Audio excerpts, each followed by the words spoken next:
বরের সাথে ঝগড়া করে এলে আমাদের মা যা করে।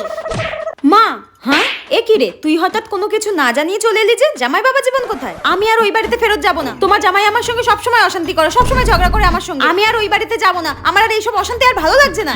আমার ভোলা ভালা জামাইটার উপরে দোষ দেওয়া আমি খুব ভালো করে জানি। আমার জামাই তোর উপরে কোনোদিনও চিৎকার করতে পারে না, উল্টে তুই ওর উপরে চিৎকার করিস। হ্যাঁ হ্যাঁ মা, তুমি আমাকে এইসব কথা বলছো? আমি তোমার মেয়ে মা।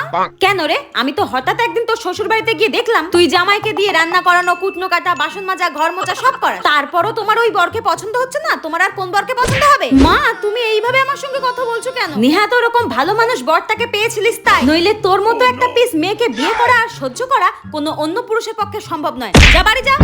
যাচ্ছি তো, তাড়াতাড়ি। আর কোনোদিনও আসবো না আমি তোমার বাড়িতে। তুমি আমাকে এইভাবে তাড়িয়ে দিলে তো। শোন, আমি কিন্তু খুব ভালো করে আমার জামাইকে চিনি। আমার জামাই হচ্ছে লাখে একটা, উল্টে তুই বদমাস। তুই ওর উপরে চিৎকার চেঁচামেচি করিস।